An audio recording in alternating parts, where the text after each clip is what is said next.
नमस्ते दोस्तों, welcome to all about movies with दीक्षांत। इस वीडियो में हम बात करेंगे उस मलयालम फिल्म के बारे में जो 2025 की अब तक की इकलौती प्रॉफिटेबल फिल्म साबित हुई और जिसे क्रिटिक्स के साथ साथ ऑडियंसेस ने भी पसंद किया है। ये फिल्म एक बहुत ही अच्छी मर्डर मिस्ट्री होने के साथ साथ वो पहली मलयालम फिल्म है जिसमें फिक्शनल कहानी को एक फिक्शनल रियलिटी से जोड़ा गया है। यानी कि इस फिल्म की सेटिंग एक रियल लाइफ फिल्म शूट के इर्द गिर्द तैयार की गई है और कहानी एक सच्चे अनसॉल्व्ड मर्डर पर आधारित है।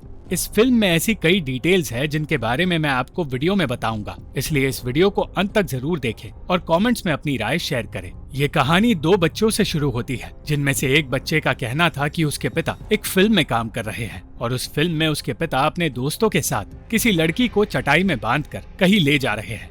रेखा चित्रम उसी लड़की की कहानी है और विवेक नाम का एक पुलिस ऑफिसर इस कहानी का मेन किरदार है। विवेक एक सस्पेंडेड पुलिस ऑफिसर है जिसे सस्पेंशन पीरियड खत्म होने के बाद मलिकापुरम में ट्रांसफर मिल गया, एक ऐसी जगह जहां राजेंद्रन नाम के बीमार आदमी ने मरने से पहले अपना एक राज दुनिया को बताने का फैसला किया है। फेसबुक पर लाइव जाकर उसने बताया कि जिस जगह वो इस वक्त बैठा है वही उसने साल 1985 में पैसों के लालच में अपने दोस्तों के साथ मिलकर किसी को जिंदा दफनाया था। वो इस पछतावे को अब और सह नहीं पा रहा, इसलिए वो इस राज का खुलासा कर रहा है। उसने बताया कि इस जुर्म में एलिस ज्वेलर्स के मालिक और फ्रांसिस नाम के आदमी का भी हाथ है और चाहे ये सब कुछ करके उन्हें बहुत सारे पैसे मिले हो, मगर वो जिंदगी भर खुश नहीं रह पाया। 40 साल बाद अपने गुनाह का खुलासा करने के बाद राजेंद्रन ने अपनी जान ले ली और अब इस केस की तहकीकात का काम विवेक को मिला। एक तरफ राजेंद्रन के वीडियो को न्यूज चैनल पर देखकर एलिस ज्वेलर्स का मालिक विंसेंट डर गया था, तो दूसरी तरफ उस जगह खुदाई शुरू की गई जिस जगह राजेंद्रन के मुताबिक उस लड़की को दफनाया गया था।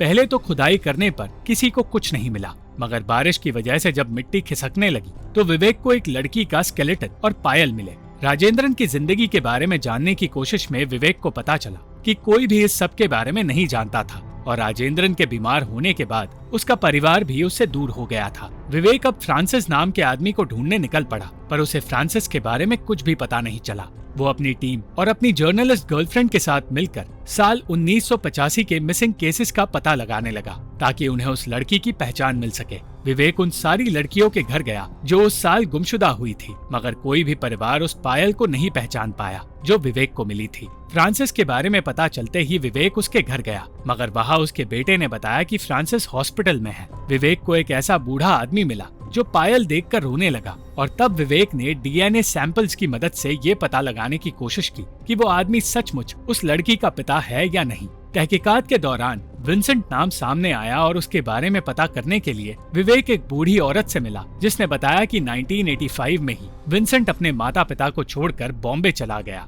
जहां एक लड़की से शादी करके वो वही सेटल हो गया। ये जानकर कि विंसेंट मलिकापुरम में ही रहा करता था, विवेक ने विंसेंट यानी कि एलिस ज्वेलर्स के मालिक से पूछताछ की। विंसेंट का कहना था कि वो मलिकापुरम में ही रहता था, मगर उसका उस केस से कोई लेना देना नहीं। राजेंद्रन ने अपने वीडियो में एलिस ज्वेलर्स का नाम लिया था, पर विंसेंट ये बात घुमाने लगा और सिर्फ ये बात सामने आई कि उसकी पत्नी का नाम एलिस है। फोरेंसिक टीम ने विवेक को बताया कि डीएनए सैंपल्स मैच नहीं हो रहे, जिसका मतलब ये है कि वो बूढ़ा आदमी इस स्केलेटन का पिता है ही नहीं। उसी आदमी की मौत हो गई और उसके बेटे से बात करने पर विवेक को पता चला कि 16 साल की उम्र में उसकी बहन गुमशुदा हो गई थी और उसकी कोई खबर नहीं मिली। इसलिए पायल देखकर उसके पिता ये सोचने लगे कि ये शायद उन्हीं की बेटी की पायल है। विवेक को सिर्फ एक सबूत मिला था, मगर वो सबूत भी किसी काम नहीं आया और केस फिर एक बार 0 पर पहुंच गया। हार ना मानकर उसने स्केलेटन की पहचान ढूंढने की कोशिश जारी रखी और उसे एक ऐसा केस मिला जो चंद्रू नाम के आदमी ने 1985 में दर्ज किया था, जिसके मुताबिक एक लड़की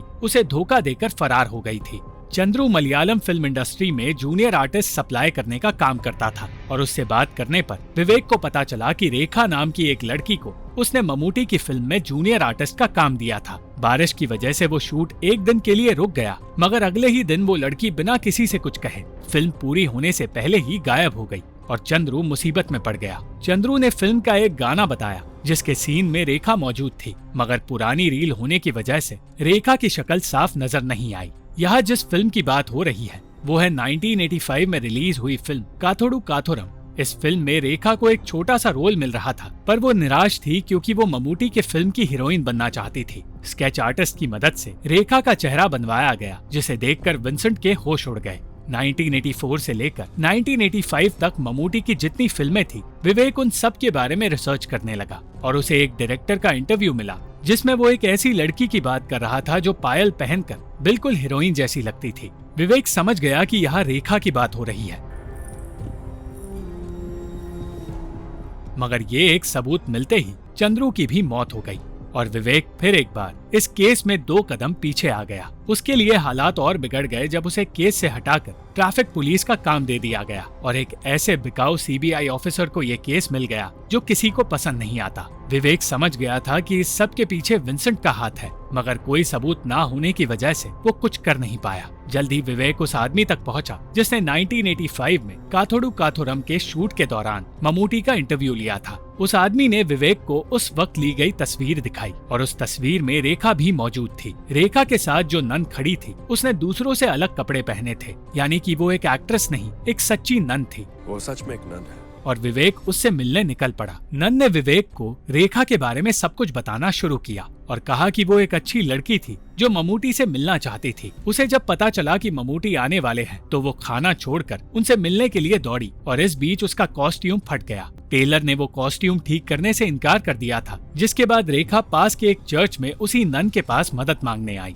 रेखा ने नन का कॉस्ट्यूम पाने के लिए ये कह दिया कि वो एक बड़ी एक्ट्रेस है और अगर उसे नन ने कपड़े दिए तो वो उन्हें ममूटी से मिलवाएगी। इस तरह नन और रेखा की दोस्ती हो गई और वो दोनों ममूटी का इंटरव्यू देखने उसके पास चले गए। शूट के बीच बारिश शुरू हो गई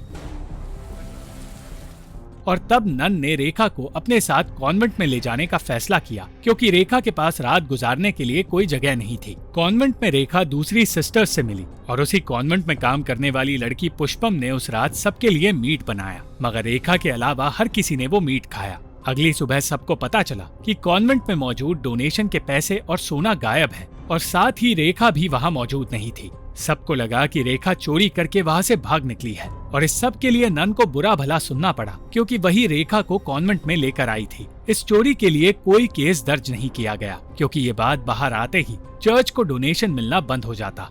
विवेक को रेखा के बारे में और कुछ पता नहीं चला, मगर उसे ये पता चला कि कुछ लोग राजेंद्रन को ब्लैकमेल करते थे और उन 2 लोगों से पूछताछ करने पर ये पता चला कि उनमें से एक लड़के ने बचपन में अपने पिता को एक गुनाह करते हुए देखा था। ये वही लड़का था जिसे लगा था कि उसके पिता एक फिल्म में काम कर रहे हैं, मगर जैसे ही वो बड़ा हुआ उसे और उसके दोस्त को समझ आ गया कि उसके पिता बेबी ने राजेंद्रन के साथ मिलकर एक लड़की को दफनाया था। राजेंद्रन सारे पैसे लेकर भाग गया था और बेबी को कोई पैसे नहीं मिले, इसलिए उसके बेटे ने राजेंद्रन को पैसे के लिए ब्लैकमेल करना शुरू कर दिया।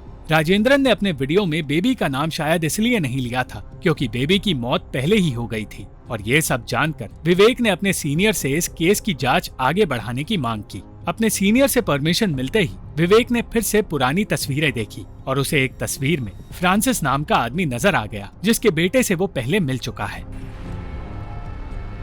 फ्रांसिस पहले तो सच बताने से इनकार करने लगा, पर फिर जैसे ही उसे लगा कि उसकी भी मौत हो सकती है, उसने सब कुछ बताना शुरू कर दिया और बयान देते हुए उसने वाकचन नाम के आदमी के बारे में बताया, जिसने पुष्पम यानी कि कॉन्वेंट में काम करने वाली लड़की के साथ मिलकर इस गुनाह को अंजाम दिया था। वाकचन कॉन्वेंट के पैसे चुराया करता था, मगर ये देखकर भी पुष्पम चुप रही और वो दोनों एक दूसरे से प्यार करने लगे।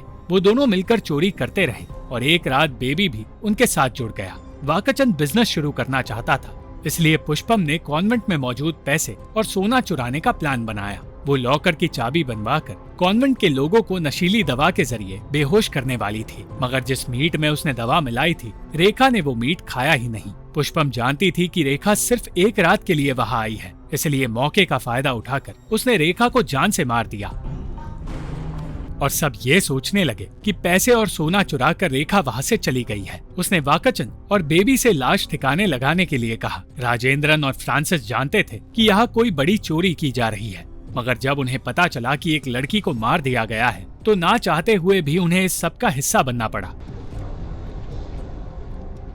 उसे दफनाते वक्त उन सबको पता चला कि रेखा जिंदा है, मगर उसे बचाने के बजाय उसे जिंदा ही दफना दिया गया और वो सब अपने अपने रास्ते निकल गए। विवेक समझ गया कि वाकचंद कोई और नहीं विंसेंट है और उसकी पत्नी एलिस का असली नाम पुष्पम है। पुष्पम ने विंसेंट से कहा कि विवेक सच जान चुका है, इसलिए उसे मारना ही होगा। मगर उसे मारने की कोशिश नाकामयाब साबित हुई। विवेक के पास सबूत के रूप में सिर्फ एक रुमाल था जो पुष्पम का हुआ करता था और उस रुमाल की एम्ब्रॉयडरी एलिस ज्वेलर्स के लोगो की तरह थी। मगर अब भी वो कुछ भी साबित नहीं कर पाएगा क्योंकि उसे रेखा की जिंदगी और उसकी पहचान के बारे में कुछ पता नहीं था। केस के बारे में सुनकर जगदीश नाम के मशहूर एक्टर ने विवेक को अपने पास बुलाया और उससे कहा कि जब उसने अपनी पहली फिल्म में काम किया था तब एक अनजान लड़की उसे चिट्ठियां भेजकर उसके काम की सराहना करती थी। उसने जगदीश को बताया था कि वो ममूटी की बहुत बड़ी फैन है और उनके लिए भी चिट्ठियां लिखती है। उसने ये भी बताया था कि वो घर छोड़कर फिल्म इंडस्ट्री में काम करना चाहती है। उस लड़की ने कभी अपना नाम नहीं लिखा पर वो उसे जगदीश भैया कहकर बुलाती थी, बिल्कुल वैसे ही जैसे रेखा ममूटी को भैया कहती थी। वो चिट्ठियां कन्याकुमारी के घर से आया करती थी और उस घर तक पहुंचकर विवेक रेखा की बहन तक पहुंचने में कामयाब हुआ। अपनी बहन और सिनेमा के लिए उसके प्यार के बारे में सब कुछ बताकर रेखा की बहन ने कहा कि एक रात उनके पिता को पता चल गया था कि रेखा ममूटी को चिट्ठी लिखती है